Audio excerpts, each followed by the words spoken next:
أعوذ بالله من الشيطان الرجيم.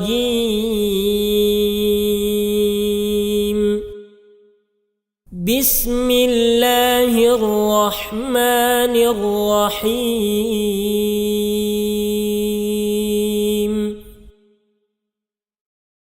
والنازعات غرقا والناشطات نشطا والسابحات سبحا فالسابقات سبقا فالمدبرات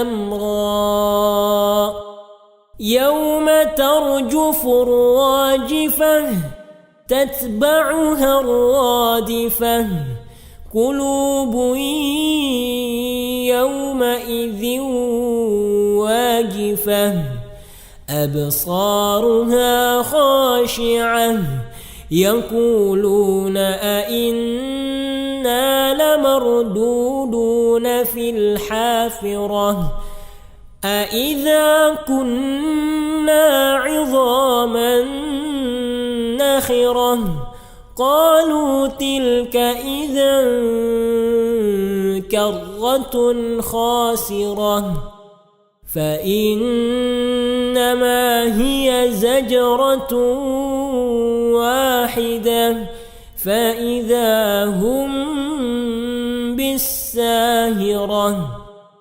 هل أتاك حديث موسى إذ ناداه ربه بالواد المقدس طوى اذهب إلى فرعون إنه طغى فقل هل لك إلى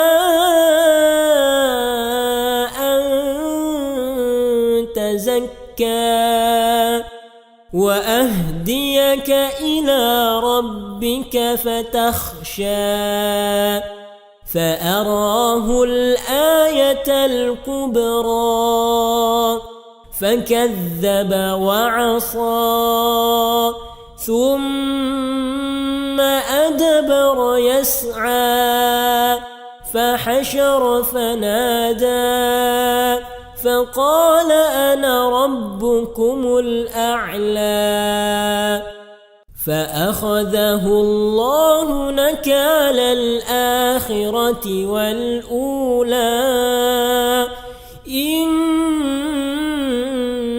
في ذلك لعبرة لمن يخشى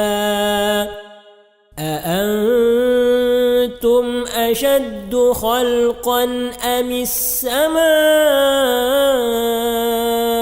بناها رفع سمكها فسواها وأغطش ليلها وأخرج ضحاها والأرض بعد ذلك دحاها يا أيها الذين آمنوا توبوا إلى الله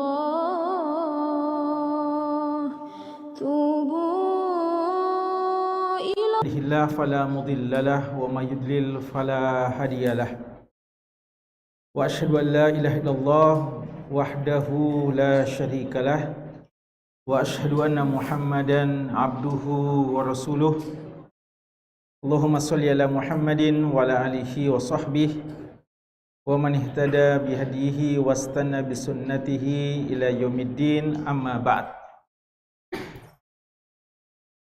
Para hadirin, para jamaah sekalian, bapak-bapak dan ikhwah serta anak-anakku sekalian, hafidzakumullahu ta'ala jami'an. Alhamdulillah, di malam yang mulia ini, di malam Jumat, di malam yang ke-8 di bulan Safar 1445 Hijriah, dengan izin Allah dan taufiknya, kembali kita berjumpa, bertemu di rumah dari rumah-rumah Allah Subhanahu wa taala, guna melaksanakan sholat secara berjamaah. Kemudian kita bermajlis untuk saling ingat mengingatkan mempelajari agama kita, dan secara khusus hadis-hadis Nabi sallallahu alaihi wasallam. Kita belajar hadis di malam Jumat, dan di antara amalan yang sangat utama di malam dan di hari Jumat adalah apa? Salawat kepada Nabi Muhammad sallallahu alaihi wasallam. Karena itu belajar hadis, ya, sebagaimana kata Imam Ibnu Salah dan imam-imam yang lainnya, di antara keutamaannya adalah dengan kita belajar hadis, kita terkondisikan untuk memperbanyak salawat kepada Nabi kita Muhammad sallallahu alaihi wasallam.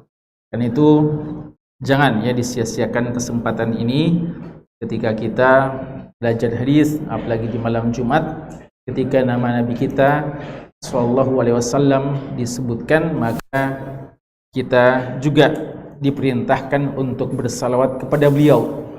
Kata Nabi sallallahu alaihi wasallam, al-bakhilu man dzukirtu 'indahu wa lam yusalli alayya. Orang yang bakhil, yang pelit, yang kikir adalah orang yang ketika namaku disebut lalu dia tidak mau bersalawat kepadaku sallallahu alaihi wasallam. Malam ini agak spesial karena beberapa waktu terakhir kami berhalangan untuk hadir ke tempat ini, ya. Kami mohon maaf kepada ikhwah di Tadribid Duat, ya. Masih ada ikhwah Tadribid Duat, ya? Ya, belum berangkat, ya?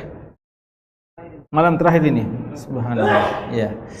Tuan rumah kita di sini, kantor DPP pusat ini adalah ustadz-ustadz kita yang tergabung di Markaz Tadribid Duat yang ada di bawah, ya. Mereka insyaallah akan diutus, mereka sudah menyelesaikan pendidikan selama kurang lebih setahun dan akan diutus nanti hari Ahad insyaallah bersama kakak-kakak antum, ya, bagi ikhwah-ikhwah yang baru yang sudah diwisuda pada hari Ahad kemarin. Ya, kita katakan bahwa kajian kita ini agak spesial karena setelah beberapa bulan ya kami tidak sempat hadir dengan beberapa uzur, ya, termasuk uzur perbaikan jalan, ya, perbaikan jalan. Antum tadi jalan kaki, ya, atau naik mobil? Jalan kaki, ya. Jalan kaki di jalanan yang sudah dibeton, ya, masya Allah, mulus jalannya, ya. Ini baru, ya. Allah Subhanahu wa taala mentakdirkan antum termasuk yang pertama kali menikmatinya, ya. Dan juga seperti biasa taklim kita ini dihadiri juga dengan oleh anak-anak kita di SMA Wahdah. Ada, ya? Ada, Ustaz Rizky ada, ya? Ya, ada, alhamdulillah. Taklim kita, pembahasan kitab Al-Lu'lu' wal Marjan fima ittafaqa alaihi asy-syaikhan.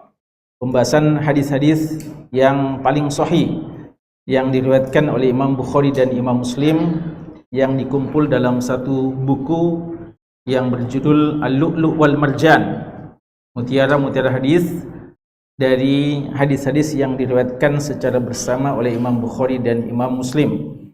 Ini adalah buah karya dari salah seorang ulama dari Mesir yang bernama Syekh Muhammad Fuad Abdul Baqi rahimahullahu taala.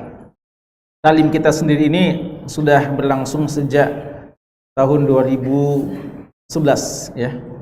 Sudah belasan tahun, ya, kegiatan kita ini, ya. Dan kita baru sampai di kitab Al-Hajj, ya, kitab tentang haji, bahasan tentang haji. Ya, bagi ikhwah mahasiswa baru, pembahasan haji ini pembahasan yang agak, ya, karena biasanya kalau mahasiswa baru pembahasan tentang taharah, ya, salat, ya, zakat khususnya. Tapi ikuti saja ya, insyaallah ada saja yang antum bisa ambil manfaat dari pembahasan kita. Kemudian kita juga menyambut ya, nurahibu bi al-ikhwa at-tulab al-judud,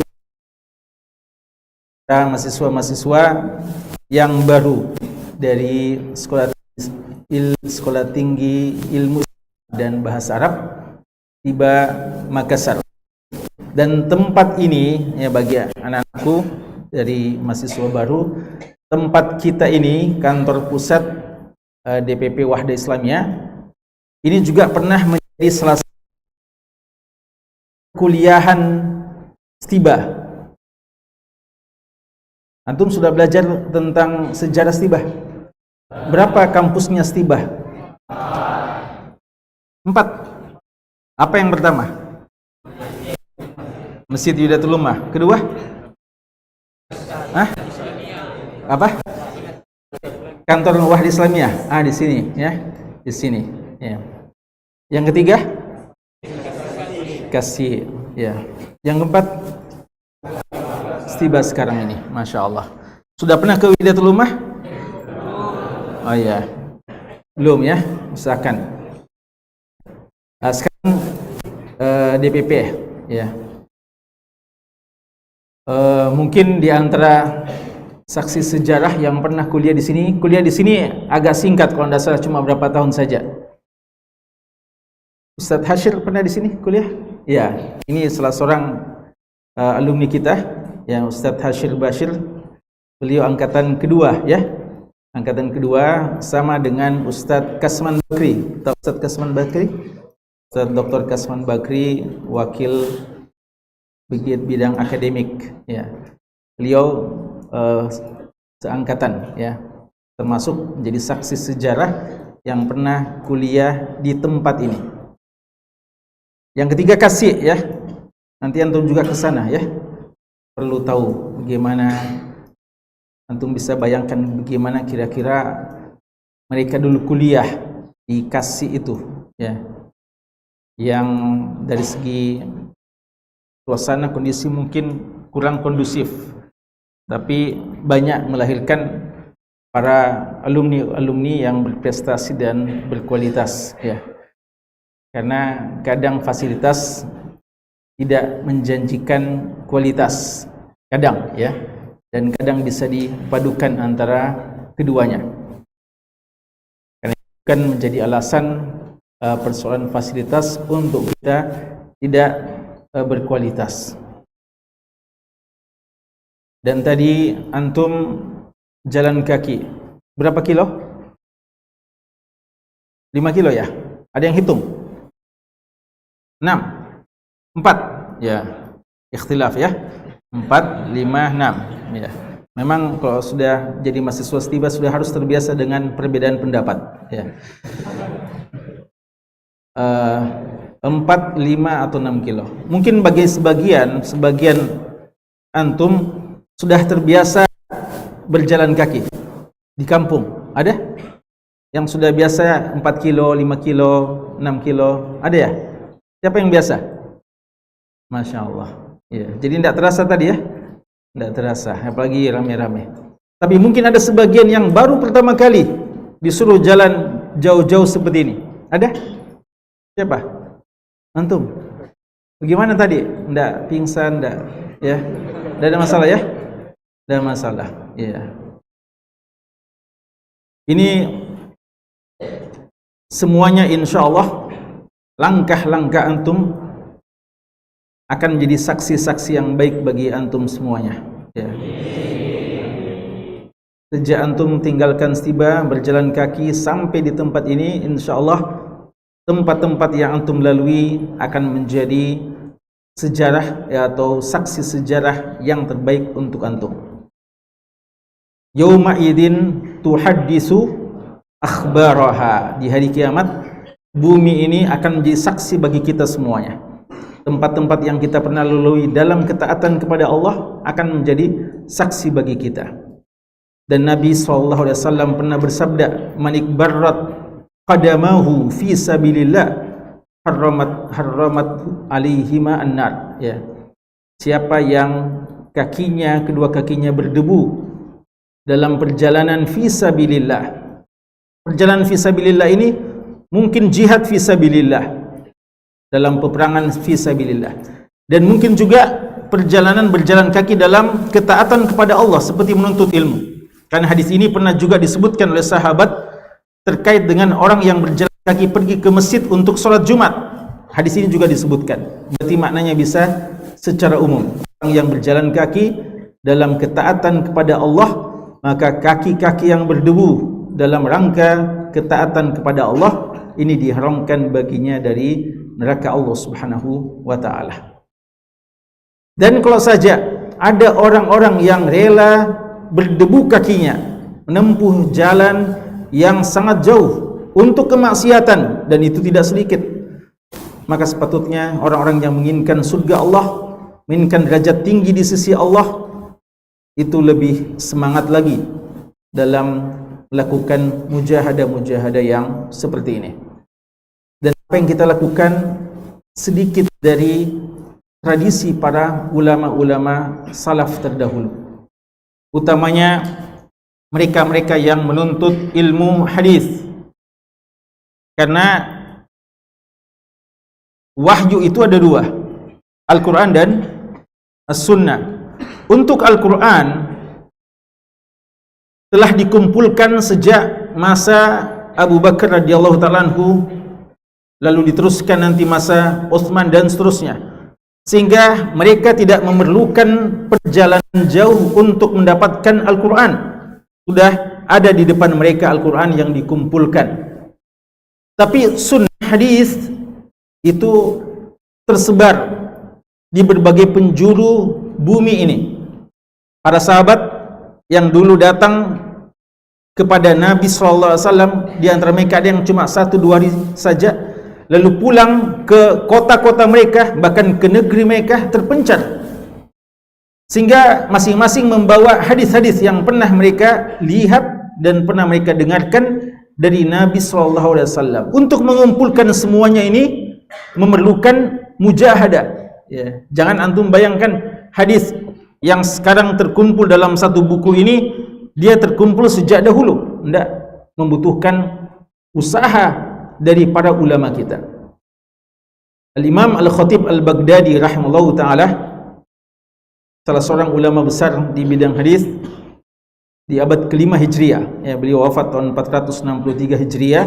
Beliau menulis kitab Ar-Rihlatu fi Talabi Al-Hadis, mengadakan rihlah, perjalanan dalam menuntut hadis, Kenapa tidak ada rihlah fi Talabi Al-Quran? Padahal Al-Quran tentu saja lebih mulia, lebih utama. Karena itu tadi jawabannya, sudah terkumpul. Adapun hadis, untuk mendapatkan semuanya maka memerlukan perjalanan, dan waktu itu belum ada alat komunikasi seperti saat sekarang ini, sehingga para sahabat tidak ada seorang pun di antara mereka yang bisa mengumpulkan semua hadis-hadis yang pernah disabdakan oleh Nabi SAW. Siapa paling banyak hadisnya dari kalangan sahabat? Abu Hurairah radhiyallahu anhu. Dikatakan bahwa hadis yang diriwayatkan dari jalur beliau sebanyak 5.374. Tapi Abu Hurairah itu radhiyallahu ta'ala anhu, beliau nanti ketemu dengan Nabi SAW di tahun ke-7 Hijriah. Ketemu dengan Rasulullah cuma sekitar 4 tahun saja. Banyak hadis-hadis yang tetap luput dari beliau. Maka para sahabat merasa perlu untuk mengadakan rihlah dalam menuntut hadis tersebut. Dan perjalanan menuntut ilmu dengan berjalan kaki, dengan rihlah, ya, antum sebenarnya ini sejak dari kampung antum ke Makassar itu sudah rihlah, ya. Kan ini bukan cuma dari Makassar, kan? Ada yang dari Aceh, Ada ikhwan dari Aceh? Katanya ada, tapi mana? Ada, ya, Masya Allah. Ada yang dari Papua? Ada, kan? Ada, ya? Iya. Antum dari daerah antum ke Makassar itu sudah rihla. Namun seharusnya kalau saja dari kampung yang jauh ke Makassar itu sudah rihla, dan dengan fasilitas ya, kendaraan yang mungkin kebanyakan sudah naik pesawat, maka jangan sampai semangat itu hilang atau menurun dengan rihla-rihla perjalanan untuk mendapatkan ilmu di beberapa tempat di kota Makassar ini ya. Di kota Makassar ini alhamdulillah para asatidzah kita sangat banyak yang punya taklim. Maka nanti tinggal disesuaikan antum dengan aturan istibah ya. Gimana Ustaz Akbar? Bisa keluar untuk ikut taklim? Ya, nanti komunikasi dengan bagian asrama boleh atau tidak. Tapi intinya ketika ada kesempatan maka seharusnya kita mencari ilmu tersebut, berjalan kaki bahkan kalau perlu ya untuk menuntut ilmu hadis. Dan itu bukan cuma antum ya. Jadi jangan sampai ada yang berpikiran kita ini kayaknya jadi kelinci percobaan ya, disuruh jalan kaki oleh senior kita. Senior antum juga sudah pernah merasakan seperti itu. Bahkan ustadz antum dan semua orang yang telah mendahului kita dalam perjuangan, dalam keislaman, dalam ketaatan, mereka berada di masa-masa yang tidak seperti yang kita rasakan hari ini. Kesulitan kita hari ini itu sudah merupakan kemudahan yang sangat besar bagi mereka di masa itu. Kesulitan antum pada hari ini, masa lalu, kesulitan antum hari ini adalah suatu hal yang sudah sangat istimewa bagi kita di masa-masa yang lalu. Apalagi kalau kita mau melirik kepada salaf kita. Bahkan Allah telah mencontohkan kepada kita dalam Al-Quran, manusia pertama yang mencontohkan rihlah dalam menuntut ilmu adalah Nabi Musa alaihissalam. Allah ceritakan dalam surat Al-Kahfi ya, mulai ayat ke-60. Allah ceritakan bagaimana rihlanya Nabi Musa belajar ilmu dari 3 ilmu saja yang beliau dapatkan dari Nabi Khidir. Yang Nabi Khidir bukan Rasul, cuma Nabi saja, bukan ulul azmi, dan tidak lebih mulia daripada Nabi Musa, cuma memiliki beberapa ilmu yang tidak dimiliki oleh Nabi Musa. Maka Nabi Musa alaihissalam tidak merasa puas dengan apa yang ada pada dirinya ya, karena waktu itu beliau sempat berkhutbah. Lalu setelah berkhutbah ada yang tanya, dan ini disebutkan dalam hadis Sahih Bukhari, ada yang tanya, ada tidak orang yang lebih berilmu daripada kamu? Beliau menjawab sesuai dengan pengetahuannya, tidak ada lagi yang lebih berilmu daripada saya. Lalu Allah menegurnya dan mengatakan, di sana ada seorang hambaku yang mengetahui beberapa yang tidak kamu ketahui. Itulah Nabi Khidir. Maka beliau berazam tidak membiarkan informasi ini berlalu begitu saja. Beliau bertekad, berazam ya, untuk tidak berhenti berjalan sampai ketemu dengan Nabi Khidir alaihi wassalam. Itu berjalan kaki ya, berjalan kaki, perjalanan yang sangat agung ini yang diabadikan dalam Al-Quran, yang setiap pekan kita baca ya, minimal setiap malam Jumat atau setiap hari Jumat kita baca kisah tersebut. Dan sebagaimana yang kita sebutkan dalam buku Rihlah fi Thalabil Hadis, begitu banyak kisah-kisah yang mengagumkan ya, kisah-kisah yang mengagumkan. Jabir bin Abdullah dari Madinah pergi ke Syam, ke Abdullah bin Unais, sama-sama sahabat, dan Jabir bin Abdullah ini lebih banyak hadisnya daripada Abdullah bin Unais. Pernah dengar namanya Jabir bin Abdullah? Jabir bin Abdullah ini urutan ke-6 dari sahabat yang paling banyak hadisnya. Abdullah bin Unais tidak dikenal banyak hadisnya, tapi beliau punya satu hadis yang tidak pernah didengarkan langsung oleh Jabir bin Abdullah. Jabir bin Abdullah mengkhususkan perjalanan 1 bulan lamanya ke Abdullah bin Unais untuk mengambil satu hadis saja. Lalu Imam Bukhari juga menyebutkan ada yang namanya Abu Ayyub Al-Ansari dari Madinah pergi ke Mesir, ketemu dengan Uqbah bin Nafi' radhiyallahu anhuma untuk mengambil satu hadis saja, dan tidak sempat jalan-jalan di kota Mesir.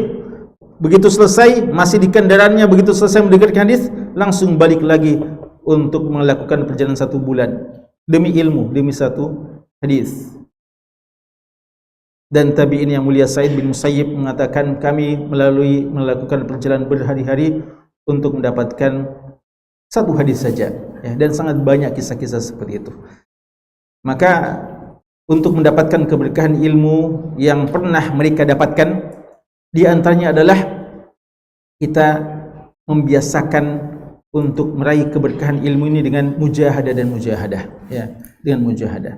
Karena sebagaimana yang dikatakan oleh sebagian ulama kita, man taraka raha fatathu raha. Siapa man aktsara min raha fatathu raha. Siapa yang banyak istirahatnya, terlalu banyak istirahatnya, selalu mau yang berfasilitas saja, selalu mau di zona nyaman saja, maka dia akan luput darinya istirahat yang sejati di akhirat kelak. Apa itu istirahat yang sejati? Imam Ahmad mengatakan ketika ditanya oleh muridnya, sampai kapan kita harus seperti ini? Ya, karena Imam Ahmad ini usianya yang sudah hampir 70-an, beliau habiskan terus dengan mujahadah dan mujahadah. Lalu muridnya sampai bertanya, sampai kapan kita mesti begini? Kapan kita bisa istirahat, wahai Imam? Beliau mengatakan, nanti kita bisa istirahat setelah kita menapakkan kaki kita ke dalam surga Allah Subhanahu wa taala. Itulah raha yang sesungguhnya, itulah istirahat yang sesungguhnya. Maka ini harus menjadi bagian prinsip kehidupan dari seorang penuntut ilmu, ya, seorang penuntut ilmu. Mudah-mudahan kita semua demikian, ya. Dan yakinlah, ya, siapa yang bermujahadah, Allah tidak akan sia-siakan orang tersebut. Wa man jahada fa innama yujahidu li nafsih. Siapa yang bersungguh-sungguh, mujahadahnya itu tidak akan memberikan manfaat orang lain, dia sendiri yang akan mengambil manfaat. Sebagaimana siapa yang malas-malasan, santai-santai, dia sendiri yang akan menyesal kelak, ya. Dan walladzina jahadu fina lanahdiyannahum subulana wa innallaha lama'al muhsinin. Orang yang bersungguh-sungguh maka akan mendapatkan sekian banyak jalan-jalan kebaikan, ya. Makanya dikatakan, jalanilah jalan kebaikan itu, kita akan ketemu kebaikan-kebaikan berikutnya, ya. Kapan kita melangkah kepada kebaikan, ternyata di depan kita begitu banyak tawaran-tawaran kesempatan untuk berbuat kebaikan-kebaikan selanjutnya. Dan cukuplah bagi kita hadis Nabi SAW, man salaka tariqan yaltamisu fihi ilman sahalallahu lahu bihi tariqan ilal jannah. Siapa yang menjalani jalan untuk menuntut ilmu, maka Allah Subhanahu wa taala akan memudahkan baginya jalan ke surga.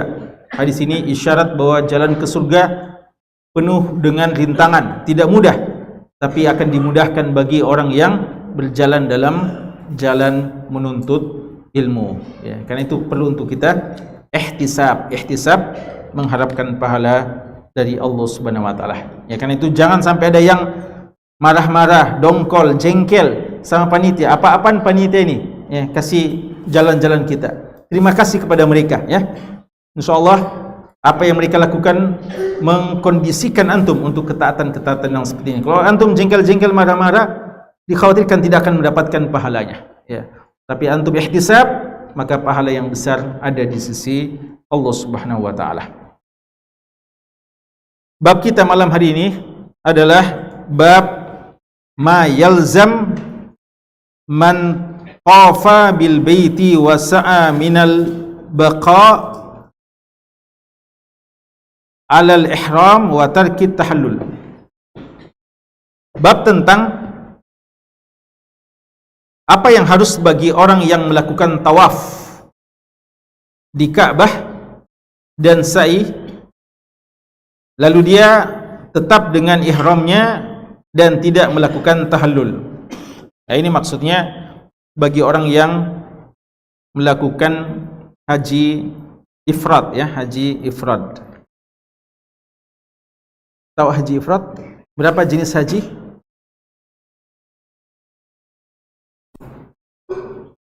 Jenis haji. Haji berapa tata cara haji yang bisa dilakukan? Ada mahasiswa baru yang tahu? Ada?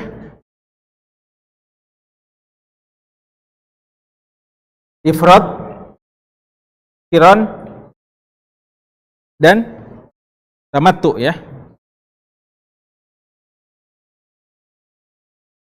Bab ini khusus tentang ifrad dan qiran, ya. Dengarkan hadisnya, kita terjemahkan. Setelah itu kita sebutkan beberapa kesimpulan penting dari hadis kita ini. Hadisnya cukup panjang. Hadis Aisyah wa Asma. Hadis yang datang dari Aisyah radhiyallahu anha dan Asma radhiyallahu anha. Asma ini saudari beliau, saudari dari Aisyah radhiyallahu anha, kakak dari Aisyah radhiyallahu anha. An Muhammad bin Abdurrahman bin Naufal al-Qurashi annahu sa'ala Urwah bin Zubair. Urwah bin Zubair ditanya, faqal qad hajjan Nabi sallallahu alaihi wasallam. Nabi sallallahu alaihi wasallam telah melaksanakan ibadah haji. Fa akhbaratni Aisyah, maka Aisyah mengabarkan kepadaku. Urwah bin Zubair ini anak dari siapa? Zubair bin Awam. Zubair bin Awam adalah siapa? Suami dari Asma bintu Abi Bakar. Berarti Urwah bin Zubair adalah apanya Aisyah? Kemenakan dari Aisyah radhiyallahu taala anha. Karena itu beliau sangat beruntung. Ya, Urwah bin Zubair ini tabi'in yang mulia, ulama dari kalangan tabi'in, dan beliau sangat beruntung bisa dekat dengan Aisyah karena bibi beliau, tante beliau, dan bisa mengambil banyak ilmu dari Aisyah radhiyallahu anha di samping dari bapak beliau Zubair bin Awam dan ibu beliau Asma bintu Abi Bakar. Aisyah mengabarkan kepadanya bahwa Nabi SAW melaksanakan haji, annahu awwal syai'in bada'a bihi hina qadimah annahu tawadda. Bahwa awal kali ketika beliau masuk ke kota Mekah ingin melaksanakan ibadah haji, yang pertama kali beliau lakukan adalah beliau berwudu. Summa tawafa bil bait, kemudian beliau melaksanakan tawaf.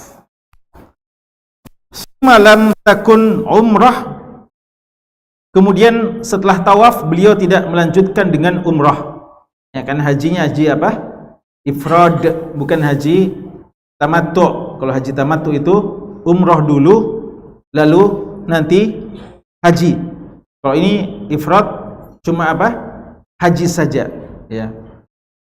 Nabi kita ifrad atau qiran, ya. Qiran artinya sama dengan ifrad tapi ada sembelihannya, ya, membawa hadyu qiran.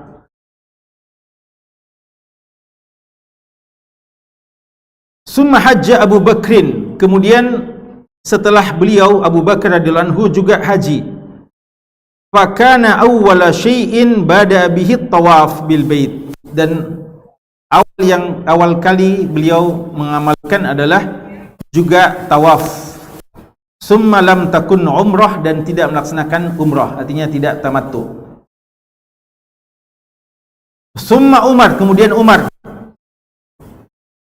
mislu dalik, melakukan hal yang sama. Summa hajja Utsman, kemudian Utsman radhiyallahu anhu melakukan, faraaituhu awwalu syai'in bada bihi tawaf bil bait.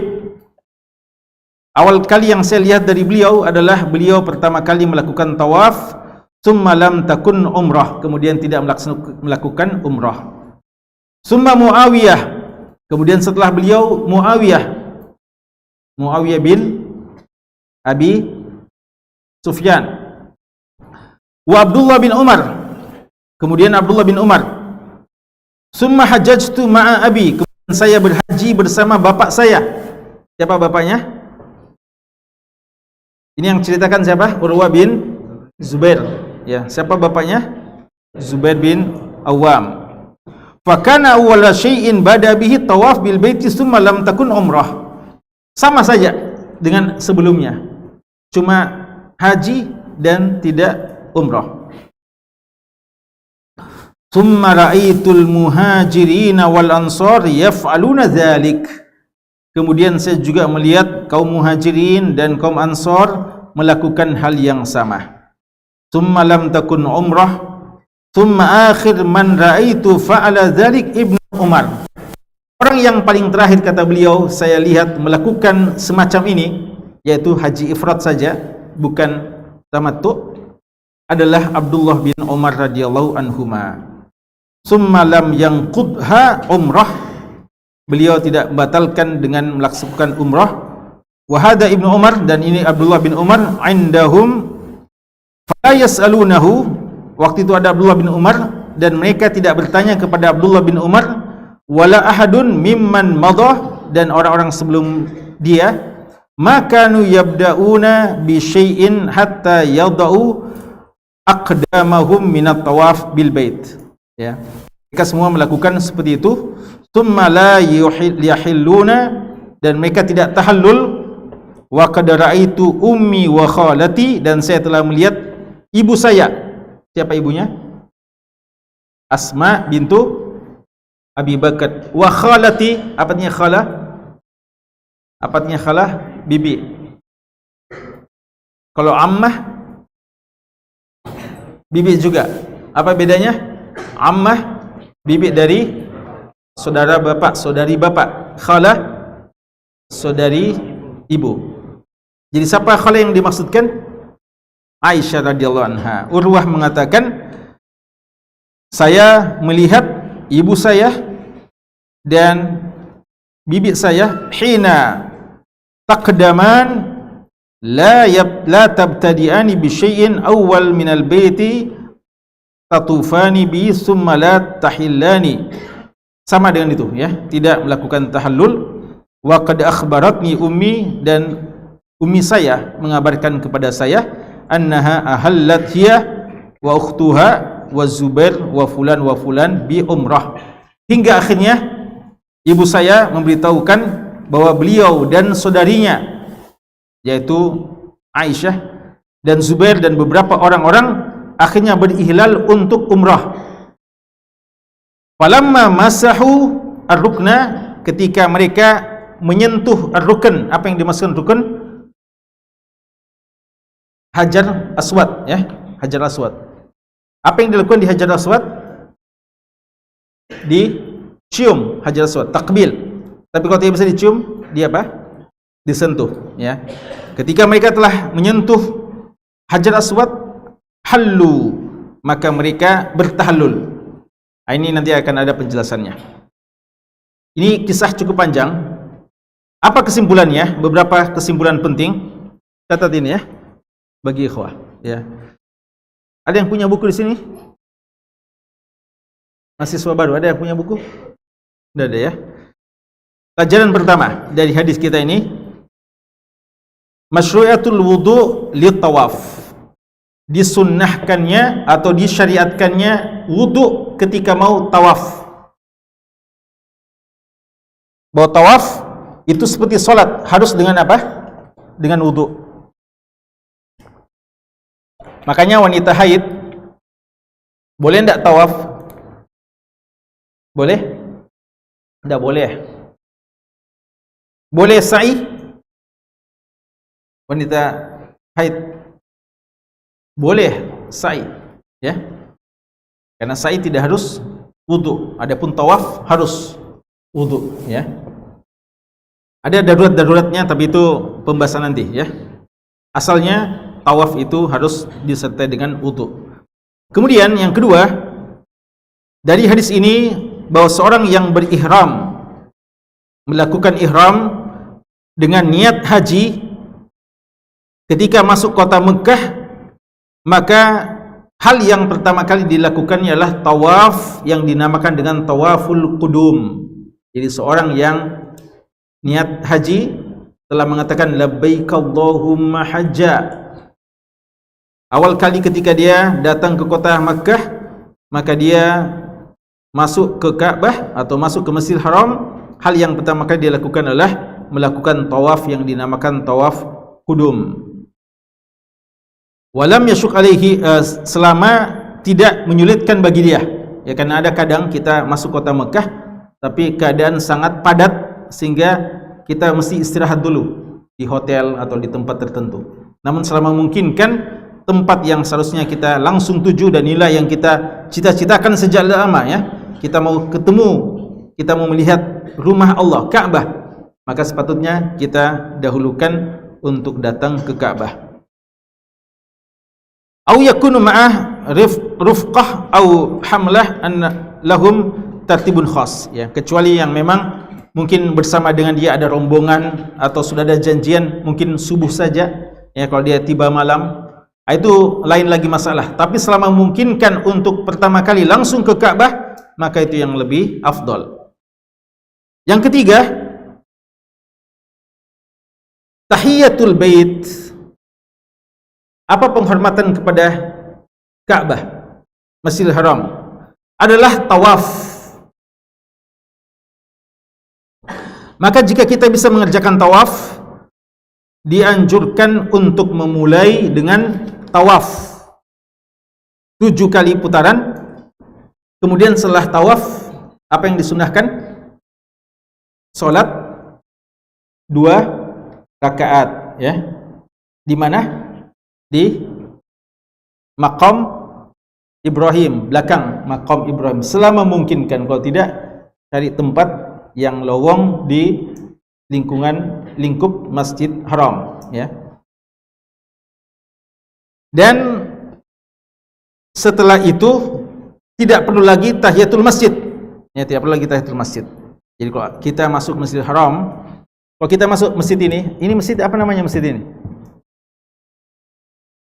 Apa namanya masjid ini? Belajar masjid, nama masjid ini, ya. Kan ada Masjid Wihdatul Ummah, ya. Masjid Wihdatul Ummah, kampus pertama. Ini kampus kedua. Apa nama masjidnya ini? Apa? Wahdi Islam, ya. Darul Hikmah, tingkat 1. Tingkat 2 ini Masjid Umar namanya, ya. Kampus 3 Kasih. Apa nama masjidnya? Kayaknya tidak ada nama masjidnya, ya. Mana Ikhwah Kasih? Seingat saya tidak ada nama masjidnya, ya. Tidak ada mungkin nama masjidnya di apa, ya. Anda tidak ingat kalau ada. Kampus keempat tiba sekarang, namanya Anas bin Malik. Sebelumnya ada namanya Masjid Al-Ihsan, ada sebelumnya, ya, baru diganti dengan dipugar, direnovasi, jadilah Masjid Anas bin Malik. Kalau kita masuk Masjid Anas, Masjid DPP ini, Masjid Wihda, dan semua masjid yang ada, hal yang pertama kali kita disunahkan apa? Salat tahiyatul masjid. Kecuali Ka'bah, Masjid Haram, hal yang disunahkan bagi kita adalah melaksanakan tawaf. Tidak perlu tahiyatul masjid dulu, langsung tawaf. Dan kalau sudah tawaf, kita laksanakan salat sunat. Sudah itu duduk, tidak perlu lagi melaksanakan salat sunat. Tapi kalau tidak bisa, ini umpamanya kalau kita sudah sempat melaksanakan tawaf, ya, dalam artian kita sudah haji atau umrah, lalu kita masih berada di kota Makkah, mau memanfaatkan waktu untuk ibadah di Masjid Haram, kita mau tawaf tapi mungkin sangat padat, maka apa yang dilakukan? Salat tahiyatul masjid juga, ya. Kalau kita tidak bisa tawaf, maka tahiyatul masjid. Namun kalau bisa, maka hukum asal afdolnya di Makkah adalah melaksanakan tawaf. Yang keempat,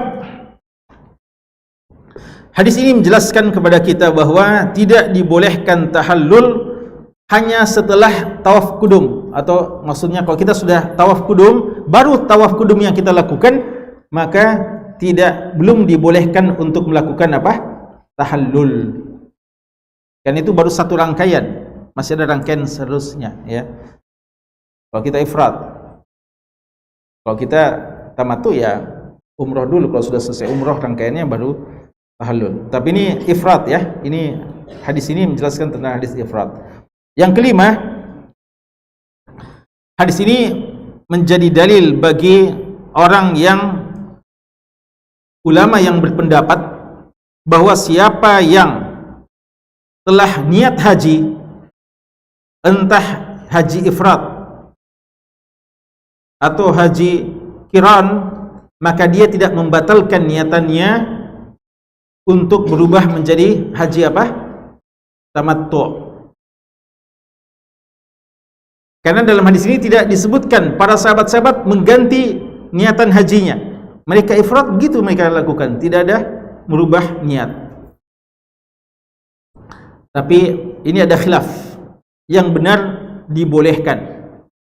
Bahkan Nabi kita sallallahu alaihi wasallam mengatakan, lawis taqbaltu mastadbartu masuqtul hadiah. Seandainya boleh saya tidak terlanjur membawa hewan sembelihan, maka haji saya ini saya ubah menjadi umrah dulu baru haji. Umrah dulu baru haji maksudnya apa? Haji apa namanya? Tamattu. Haji tamattu itu umrah dulu lalu tahallul, nanti kalau waktu haji lagi baru kita haji. Tapi tidak pernah kita tinggalkan kota Makkah, ya. Itu tamattu. Dalam sebagian riwayat Nabi kita menganjurkan sahabat untuk merubah hajinya yang ifrat ke tamattu. Dan beliau sendiri tidak melakukan itu dengan alasan karena beliau sudah terlanjur membawa hewan untuk qiran. Maka hadis ini kita katakan, ya, walaupun sebagian ulama kita berdalilkan bahwa tidak perlu untuk merubah niat, jawabannya bahwa ini berlaku kalau memang bagi mereka-mereka yang sudah membawa hewan. Adapun jika belum, maka boleh merubah sebagaimana anjuran Nabi sallallahu alaihi wasallam. Kemudian yang keenam, Imam Nawawi mengatakan tentang masahur rukun. Itu tadi ada kata-kata menyentuh Hajar Aswad lalu tahallul. Hadis itu harus difahami, kata Imam Nawawi, takdiru falamma masahur rukun wa atammu tawafahum wa sa'yahum wa halaqu au qassaru ahallu. Hadis itu ada ringkasannya, hadis itu ada lanjutannya, diringkas sebenarnya. Bukan berarti kalau sudah menyentuh Hajar Aswad langsung kita tahallul, karena itu tidak mungkin. Dan ini harus dikumpulkan dengan hadis-hadis yang lain. Karena Imam Nawawi mengatakan maksud dari hadis ini, setelah menyentuh Hajar Aswad mereka tahallul, maksudnya setelah menyentuh Hajar Aswad, ya, lalu menyelesaikan tawafnya, lalu sa'i lagi, kemudian setelah itu memendekkan rambutnya atau mencukur rambutnya, taksir atau halq, barulah tahallul, ya.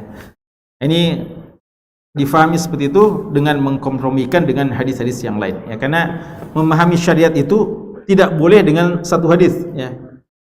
Harus dikumpulkan sekian banyak hadis untuk memahami hukum fikih secara utuh.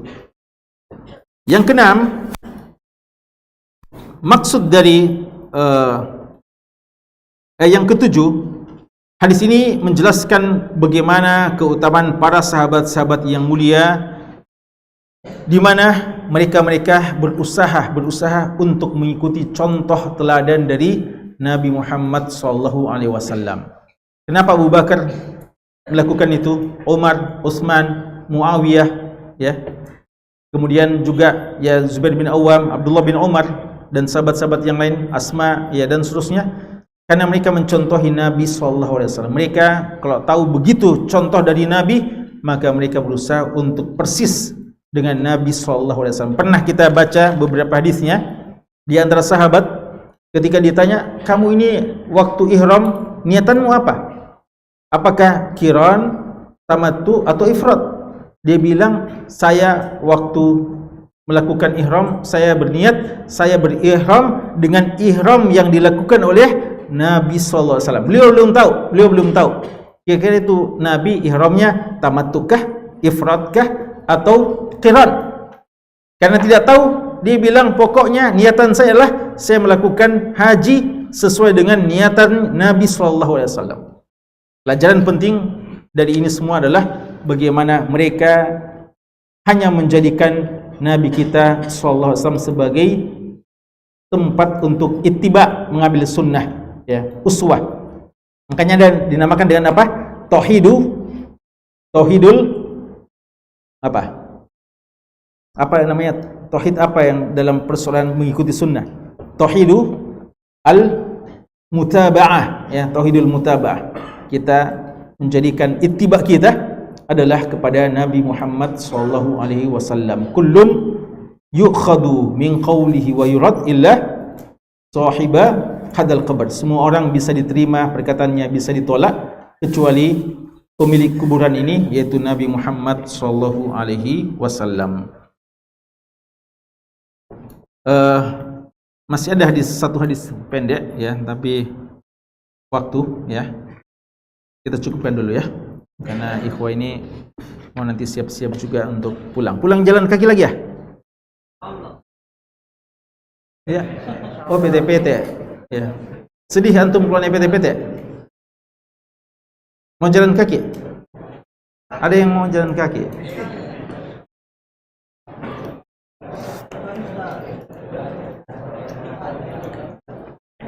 Tapi tidak berdosa juga kalau naik PT-PT ya.